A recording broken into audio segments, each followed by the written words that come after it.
Assalamualaikum warahmatullahi wabarakatuh. Innal hamdalillah nahmaduhu wa nasta'inuhu wa nastaghfiruh wa na'udzu billahi min shururi anfusina wa min sayyiati a'malina. May yahdihillahu fala mudilla lahu wa may yudlilhu fala hadiya lahu.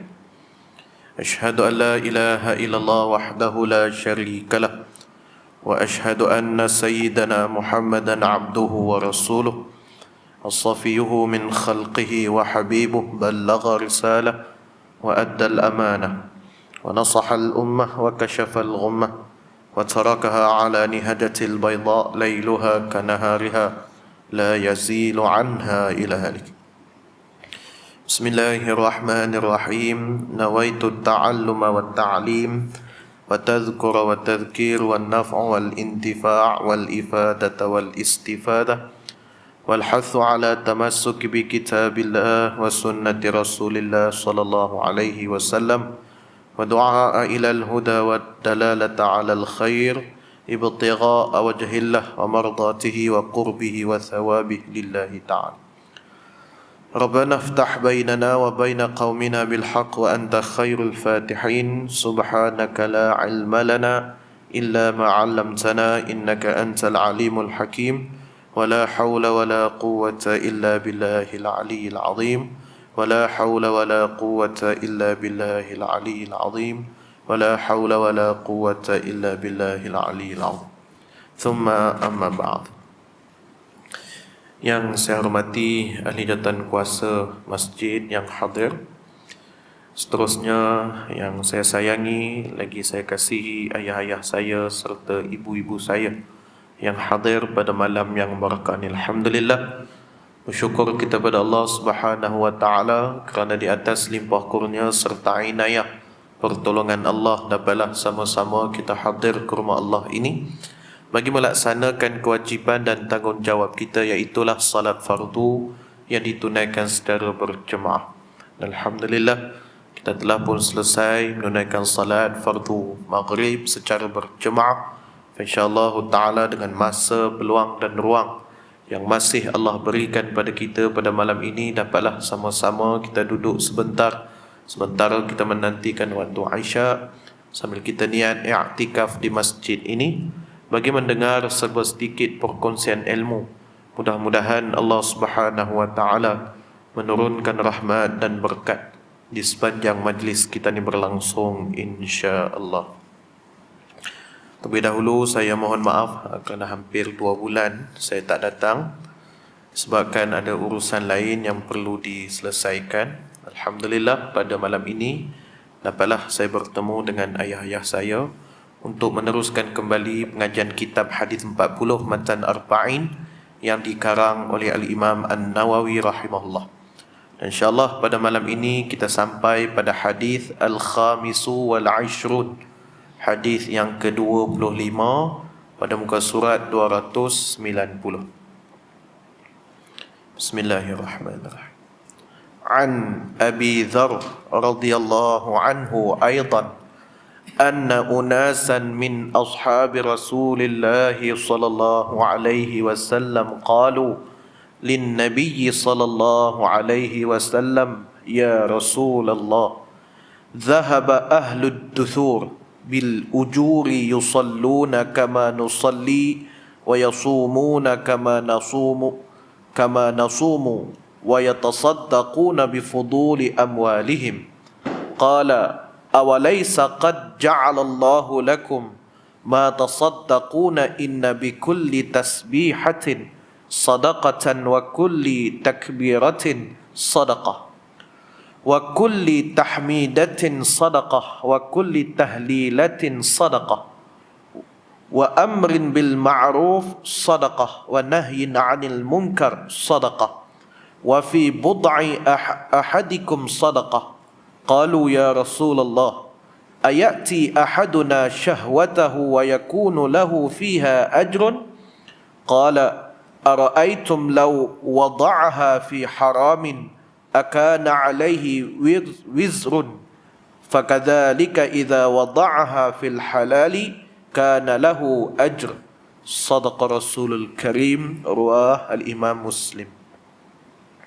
Dari Abi Dzar radhiyallahu anhu juga, bahawasanya segolongan manusia dari sahabat-sahabat Rasulullah sallallahu alaihi wasallam berkata kepada Nabi sallallahu alaihi wasallam, "Ya Rasulullah, orang-orang yang mempunyai harta, yakni orang-orang kaya, telah mendapat pahala lebih banyak daripada kami. Mereka salat sebagaimana kami salat, dan mereka puasa sebagaimana kami puasa, dan mereka bersedekah dengan kelebihan harta-harta mereka." Berkata Rasulullah sallallahu alaihi wasallam, "Bukankah Allah telah menjadikan bagi kamu suatu untuk kamu bersedekah? Sesungguhnya dengan tiap-tiap tasbih itu sedekah, dan tiap-tiap takbir itu sedekah, dan tiap-tiap tahmid itu sedekah, dan tiap-tiap tahlil itu sedekah, dan menyuruh dengan yang ma'ruf itu sedekah, dan melarang dari yang mungkar itu juga sedekah. Dan pada kemaluan seorang kamu itu pun sedekah." Berkata mereka, "Ya Rasulullah, adakah salah seorang kami yang menggunakan syahwatnya dan adalah baginya pahala pada perbuatan itu?" Berkata Rasulullah sallallahu alaihi wasallam, "Apakah pendapat kamu kalau digunakannya kepada yang haram, adakah dosa atasnya? Maka demikian pula apabila ia menggunakan syahwatnya pada yang halal, adalah baginya pahala." Benarlah kata Nabi sallallahu alaihi wasallam, hadis yang diriwayatkan oleh al-Imam Muslim, dan hadis ini adalah hadis yang sahih. Dari Abi Dzar radhiyallahu an, ataupun lebih dikenali sebagai Abu Dzar Al-Ghifari radhiyallahu an. Abu Dzar Al-Ghifari pernah meriwayatkan dalam satu hadis, ketika mana dia membaca hadis Nabi sallallahu alaihi wasallam, menggeletar tubuh badannya. Tubuh badannya menggeletar. Lalu sahabat bertanya, "Ya Abi Dzar, wahai Abu Dzar, tubuh badan kamu menggeletar?" Maka jawab Abu Dzar Al-Ghifari, "Kerana aku khawatir sekiranya aku membaca hadis Nabi ada kesalahan padanya." Subhanallah. Sampai begitu tahap apabila membaca hadis-hadis Nabi menggeletar tubuh badan Abu Dzar Al-Ghifari kerana takut salah. Sedangkan Abu Dzar ni adalah perawi yang kuat hafalan ingatannya. Itu pun dia khawatir sekiranya ada kesalahan ketika mana dia meriwayatkan hadis Nabi sallallahu alaihi wasallam sampai menggeletar tubuh badan.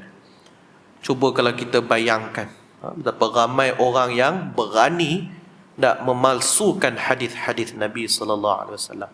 Sedangkan hadis itu tak pernah pun diungkapkan oleh Nabi, tapi mereka sanggup mengatakan bahawa ianya datang daripada Nabi. Abu Dzar Al-Ghifari takut salah baris, takut kalimah tu tak betul. Itu pun dah menggeletar tubuh badannya. Apatah lagi kalau sekiranya terdapat ada perkataan-perkataan yang tak diungkapkan oleh Nabi. Kita tak dapat nak bayangkan. Tapi hari ini orang ramai berani yang cuba untuk meriwayatkan yang sesuatu yang bukan datang daripada Nabi sallallahu alaihi wasallam. Ingat, Nabi selalu pesan kat kita dalam hadis riwayat Imam Bukhari, dalam satu hadis yang sahih, hadis yang kita selalu dengar, kata Nabi sallallahu alaihi wasallam, "Man kadzaba alayya muta'ammidan falyatabawwa maq'aduhu fin-nar."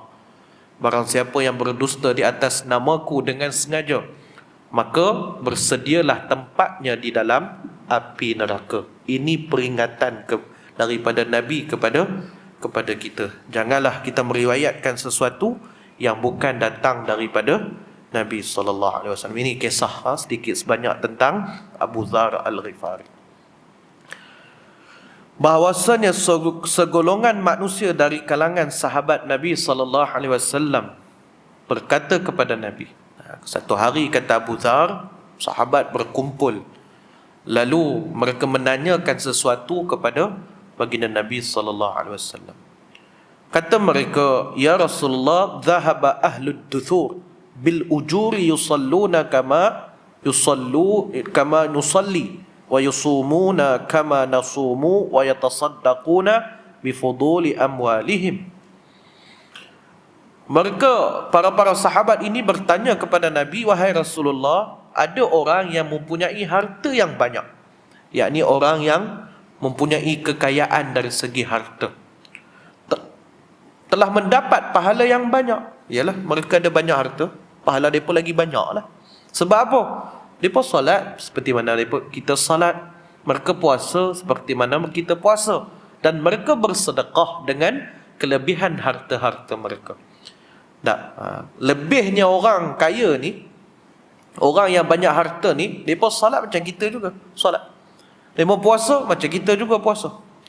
Tapi apa yang lebihnya? Harta mereka banyak, harta mereka banyak, sudah tentulah banyaklah mereka infak. Lalu sahabat bertanya, ya Rasulullah, golongan ni dah tentulah banyak pahalanya. Kenapa? Kerana mereka banyak harta. Kami tak banyak harta ni, sikitlah pahala sebab tak banyak sedekah. Tak mampu nak sedekah macam orang kaya yang sedekah.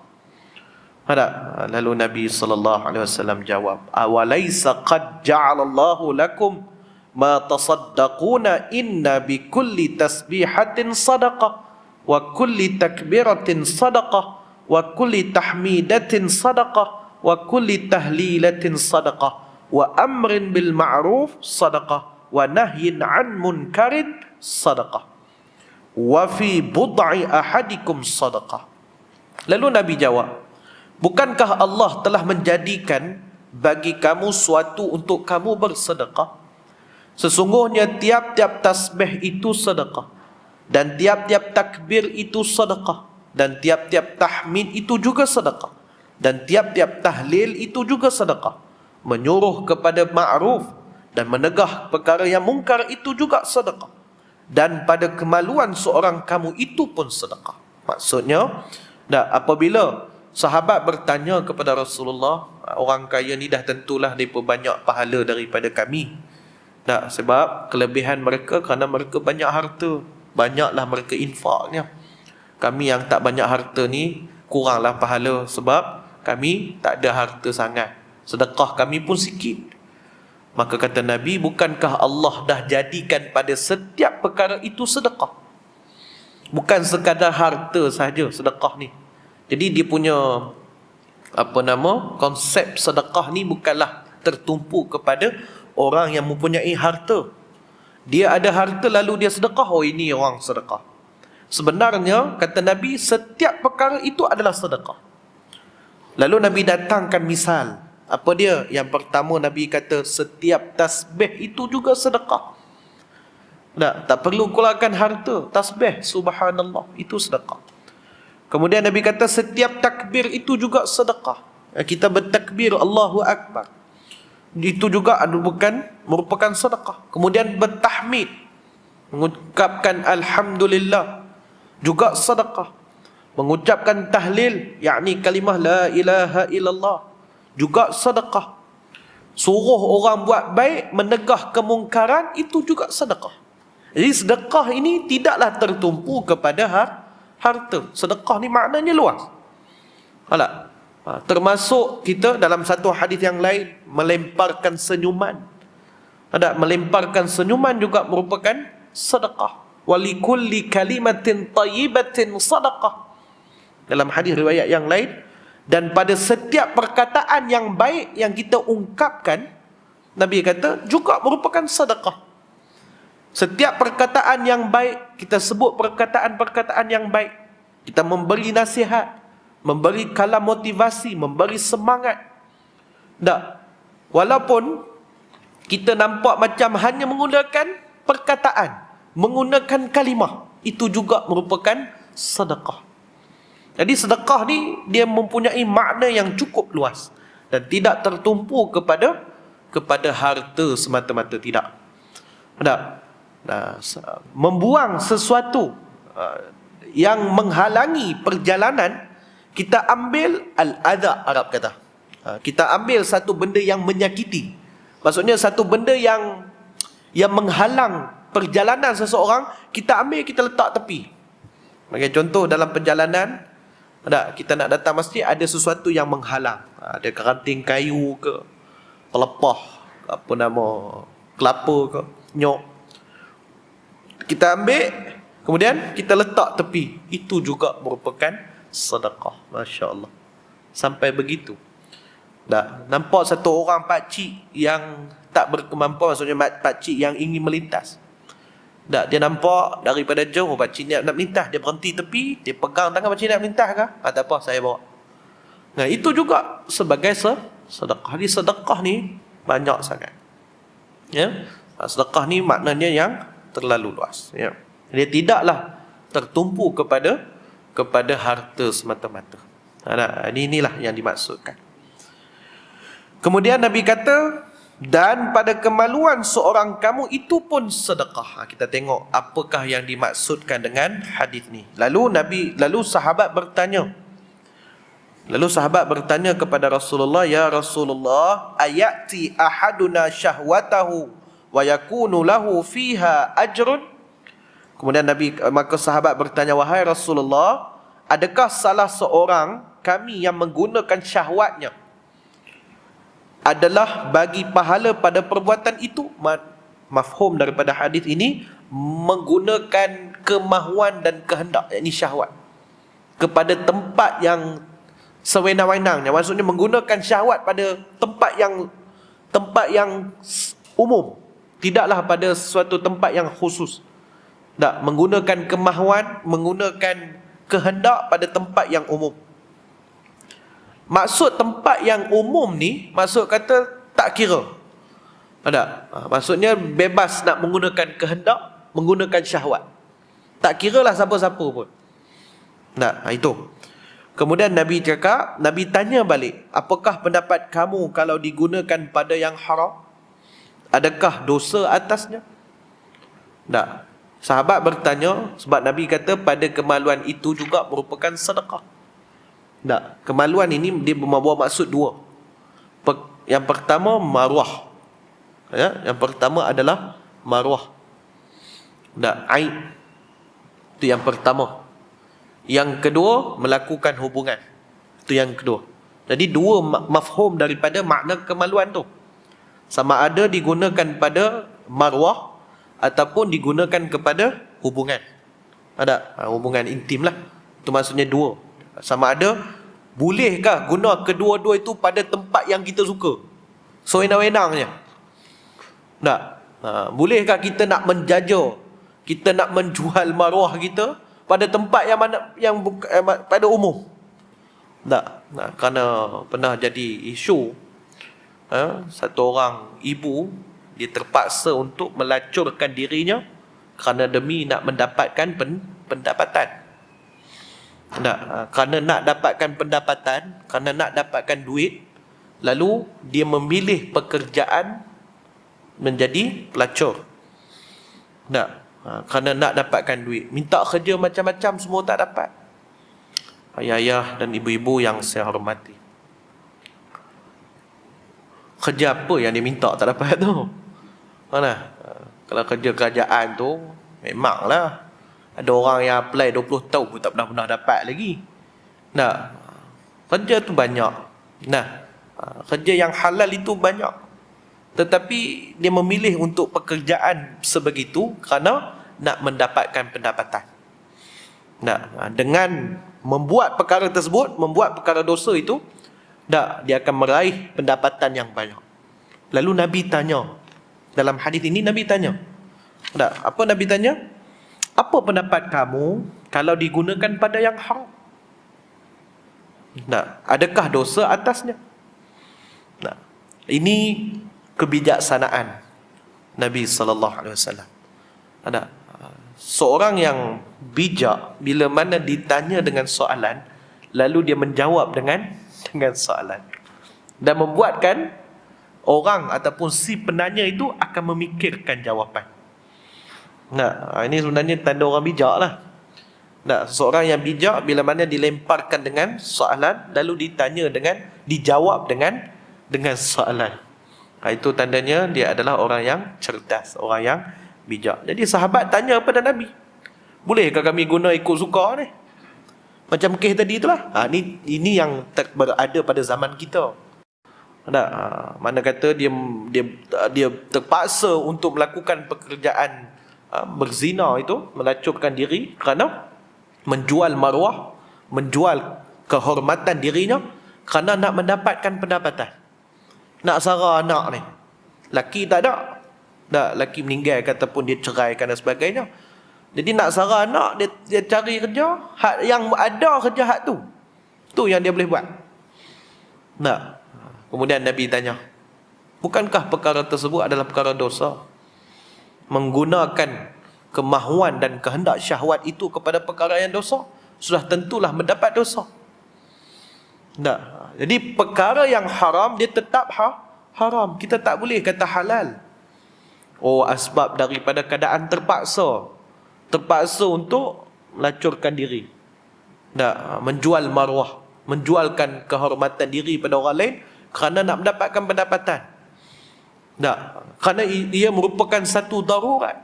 Ayah-ayah yang saya hormati, wabtaghu min fadlillah, rezeki yang Allah Ta'ala kurniakan atas muka bumi ni terlalu banyak.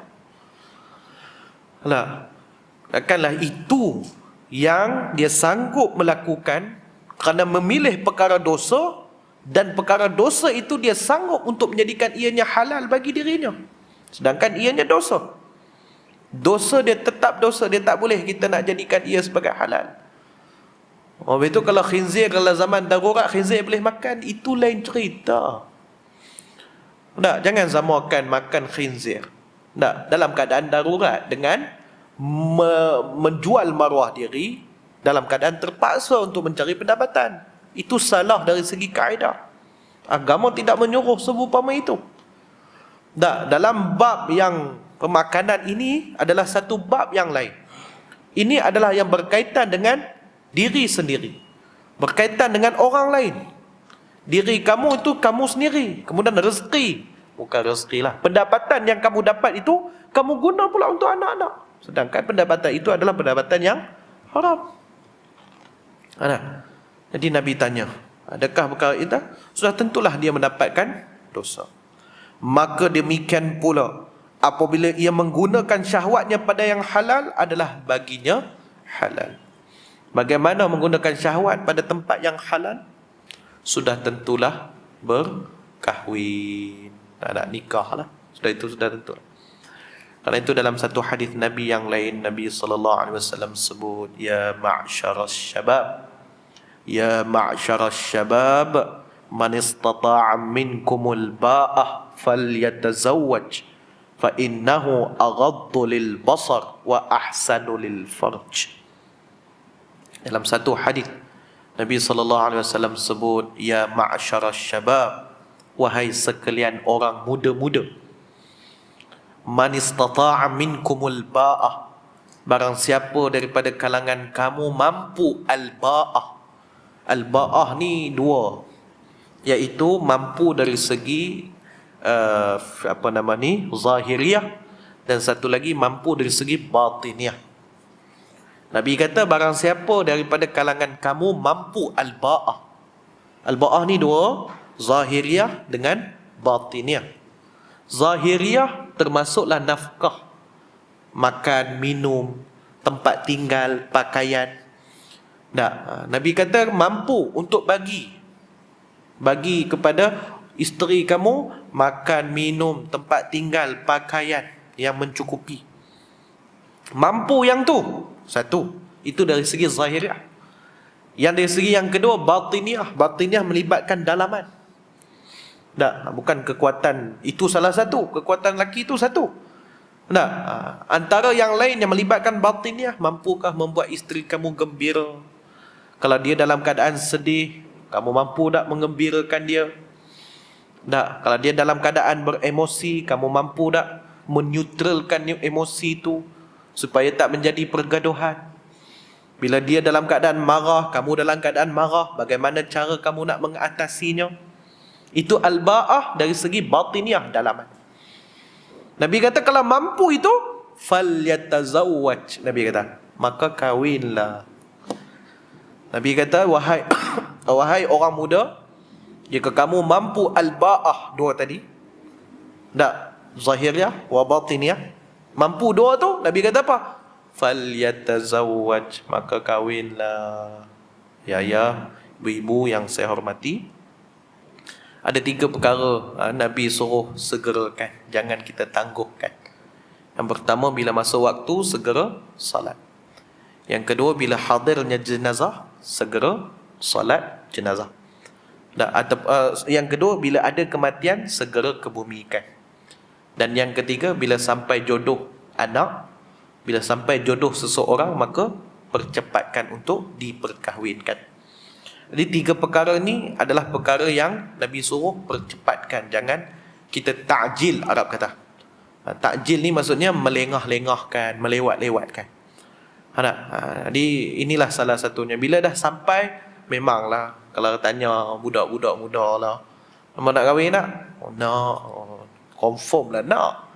Kan? Tapi daripada segi situ dulu Nabi sebut al-ba'ah itu, iaitu 2 perkara, zahirah dengan batiniyah. Mampu hak tu, Nabi kata apa? Falyatazawwaj, kahwinlah.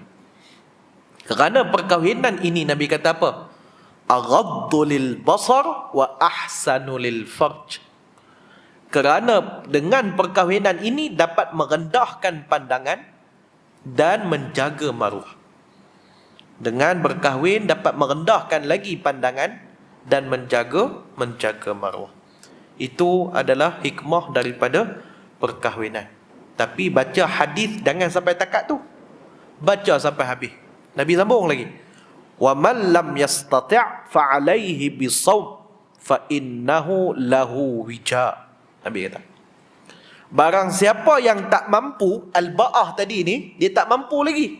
Zahiriyah pun dia tak mampu, batiniyah pun dia tak mampu. Nabi kata barang siapa yang tak mampu al-ba'ah tadi ni, maka fa'alaihi bisawm, kata Nabi. Maka ke atasnya hendaklah dia berpuasa. Kena puasa. Saya ustaz tak mampu lagi nak kahwin ni. Tak mampu, puasa dulu. Bila dah sampai syahwat, kehendak ni, ibu dan ayah yang saya hormati, dengan puasalah dapat kita menundukkannya. Ya, kalau kita dengar kalam-kalam tuan-tuan guru kita, syahwat ni dia datang banyak bila mana dari segi faktor pemakanan. Sebab tu bila makan banyak, bila makan bukan berarti makan banyak syahwat ni kuat, tetapi itulah salah satu kepada datangnya kemahuan yang tinggi.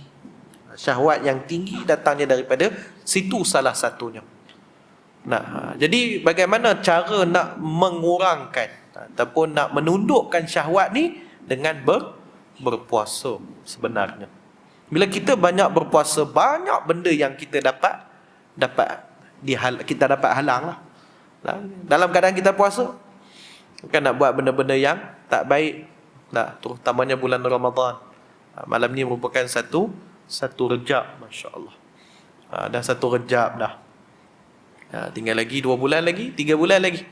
Apabila Rejab masuk Syaban, lepas tu kita masuk bulan puasa, bulan 4 nanti, insya-Allah. Kita sama-samalah berdoa, mudah-mudahan Allah terima kita sebagai tetamunya di dalam bulan yang mulia tersebut. Mudah-mudahan insya-Allah. Inilah. Dengan kita berpuasa, banyak perkara yang dapat kita halang. Antaranya syahwat, kemahuan, kehendak. Tu antaranya. Jadi Nabi kata, jika kamu tak mampu al-ba'ah tu, fa'alaihi bisawm, maka hendaklah kamu berpuasa, fa innahu lahu wija, kata Nabi. Kerana puasa itu merupakan perisai, merupakan pendinding. Dengan kita berpuasa, dia dapat menghalang daripada melakukan perbuatan-perbuatan yang mendatangkan kemurkaan Allah Subhanahu wa taala. Dalam masa saya mengaji, pensyarah kami Dr. Talib Surairah, hafizahullah, dia mengajar kami sirah dengan sirah dengan tafsir tahlili. Masa saya mengaji dulu, Dr. Talib ni dia mengaji dengan Syekh Ramadan Al-Syahid, Dr. Syekh Ramadan Al-Buti, Syekh Sa'id Ramadan Buti. Ramadan Buti itu ayahnya Syekh Sa'id Ramadan Buti, salah seorang ulama Syria yang cukup terkenal. Syekh Sa'id Ramadan Buti ini pengarang kitab fiqh sirah. Pensyarah saya mengaji dengan Syekh Said ni hampir 9 tahun di Syria. Di Damsyik. Syekh Said ni merupakan pensyarah di universiti di Damsyik di Syria lah. Baik.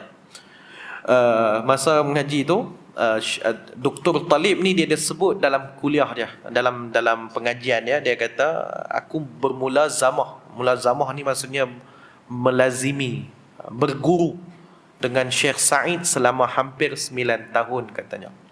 Dan satu ceramah ataupun satu kuliah Syekh Said ni dia sebut ketika mana di masjid di di Syria, tak ingat masjid apa yang dia sebut, di Damsyik.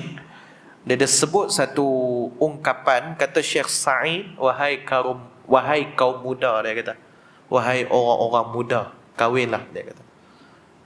Kerana aku kahwin ketika umurku belasan tahun, kata dia. Kahwin muda, ialah zaman dulu kahwin muda ni adalah perkara biasa. Lah ni banyak faktornya lah, banyak halangannya. Terutamanya menyebabkan emosi lah, baran dan sebagainya. Tapi kata Syekh, kahwinlah, kerana aku kahwin pada waktu muda. Kerana dengan perkahwinan itu dapat menundukkan nafsu tu, dapat menundukkan syahwatnya, dapat menundukkan pandangannya dan menjaga maruahnya. Inilah antara hikmah kenapa ada pensyariatan nikah. Hikmah daripada pensyariatan berkahwin tu. Jadi perkahwinan ini adalah sebahagian daripada sunnah baginda Nabi. Ada tiga orang daripada Yaman datang mai jumpa Nabi. Masing-masing memperkenalkan amalan masing-masing. Masa mereka sampai di rumah Aisyah, waktu tu Nabi tak ada, Nabi keluar. Lalu mereka sampai, mereka ni orang daripada orang Yaman. Mereka datang semata-mata nak cerita amalan. Nak cerita kata amalan kami lagi hebat. Lelaki yang pertama dia kata apa? Sesungguhnya ana usalli walam arqud, kata dia. Dia kata aku ni semayang tak pernah baring, dia kata. Tak pernah tidur. Semayang dia sentiasa. Tak pernah tidur langsung, kata dia. Kemudian mail pula lelaki yang kedua. Lelaki yang kedua apa? Inni asumu lam uftir, kata dia. Sesungguhnya aku berpuasa dan aku tak pernah berbuka, kata dia. Puasa menendang. Kita puasa. Ada hari kita puasa sunat, Isnin, Khamis, Jumaat. Isnin, Khamis kita puasa. Kemudian ada hari-hari tertentu yang kita puasa. Ada orang yang puasa Nabi Daud. Puasa Nabi Daud yang selang-seli tu. Hari ni puasa, besok tak puasa. Kemudian puasa, tak puasa, puasa, tak puasa, puasa, tak puasa. Ada hari yang puasa, ada hari yang tak puasa. Hak ni, dia kata, aku puasa hari-hari. Tak pernah berbuka, kata dia. Mungkin dalam pentakwilan para ulama tentang tak berbuka tu maksudnya dia puasa siang, malam tu dia buka, habis buka puasa pula malam. Kita puasa ikut syariat, puasa siang, malam tu tak puasa dah, makan dah. Siang saja kita berpuasa, malam kita makan macam biasa. Hak ni dia kata, dia puasa siang, dia buka, kemudian dia sambung balik puasa. Sampai pagi dia buka, sambung balik siang. Begitulah hari-hari. Lelaki yang ketiga kata, Anni lam atazawwiju abadan, dia kata. Sesungguhnya aku tak mau kahwin sampai bila-bila. Lelaki pertama kata, aku semayang tak pernah tidur. Lelaki kedua kata, aku puasa tak pernah buka. Lelaki yang ketiga kata, aku tak mau kahwin sampai bila-bila. Hadis riwayat Imam Muslim. Kemudian Nabi datang dan Nabi dengar perbualan mereka. Lalu kata Nabi SAW, wallahi inni akhshallahu minkum.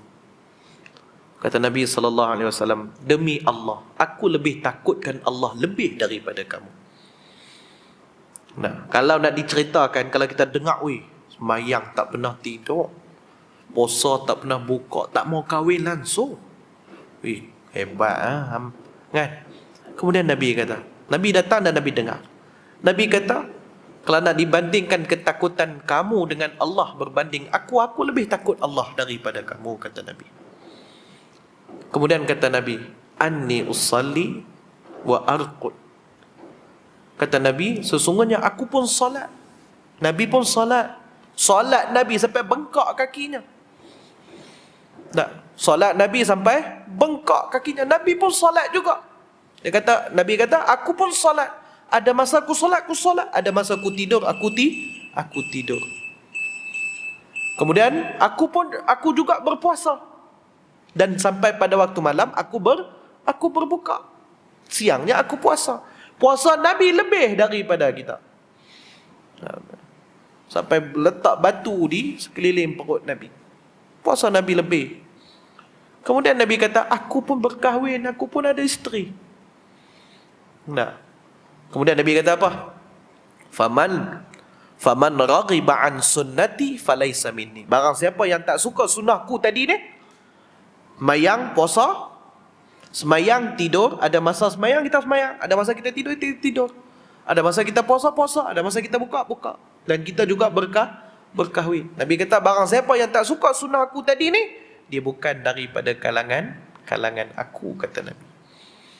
Nah, ini peringatan daripada Nabi, iaitu mereka yang suka berlebih-lebihan.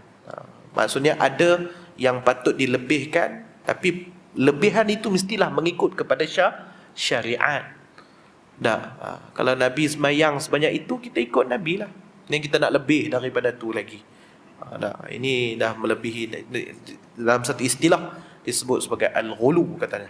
Al-ghulu ni maksudnya melampau-lampau, berlebih-lebihan.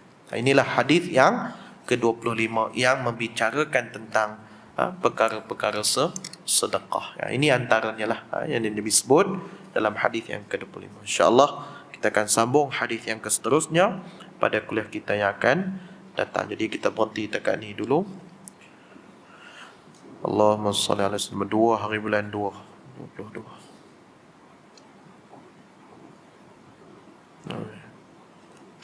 22. Dua cantik tarikh hari ni. Tu ramai tu, banyak kenduri hari ni. Betul tak? Hari ni saja 3-4 kenduri. Saya dan pergi 1 kenduri kan. 2-3 lagi tak dan dah. Tak. Pasal apa tu pikir kata pasal apa banyak kenduri ni. Rupanya tarikh 2. Mudah-mudahan insya-Allah. Terima kasih kepada ayah dan ibu saya yang sudah hadir dalam kuliah. Terima kasih banyak-banyak. Hanya Allah Ta'ala sajalah yang membalas setiap amal kebaikan yang dilakukan oleh ibu dan ayah saya di sini. Saya mohon maaf sekiranya saya terkasar bahasa, terlanjur kata, terlajak kata, maaf. Saya mohon maaf banyak-banyak. Dan saya selalu berdoa kepada Allah, semoga jemaah yang selalu mai masjid, yang selalu solat berjemaah, yang selalu mai mengaji, nuntut ilmu, semoga Allah kurniakan kesihatan yang baik, dipanjangkan umur, dimurahkan rezeki, serta diberi kefahaman yang baik dalam memahami agama Allah Subhanahu wa ta'ala. Doakan saya, mudah-mudahan Allah permudahkan urusan di dunia dan juga di akhirat. InsyaAllah kita jumpa pada kuliah kita yang satu lagi, insyaAllah. Mudah-mudahan Allah izinkan dan memudahkan pertemuan kita nanti, insyaAllah. Sekian daripada saya. Wallahu ta'ala. A'udzu billahi minasyaitonir rajim. Bismillahirrahmanirrahim. Alhamdulillahi rabbil alamin. Salatu wassalamu ala asyrafil anbiya'i wal mursalin wa ala alihi wa sahbihi ajma'in. Allahumma ja'al jam'ana hadha jam'an marhuma wa tafarraqana min ba'dihi tafarraqan ma'suma.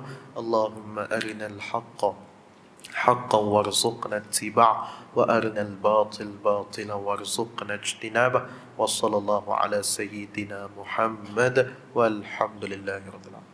Kita tutup dengan baca kafaratul majlis dan surah Al-Nas. Assalamualaikum warahmatullahi wabarakatuh.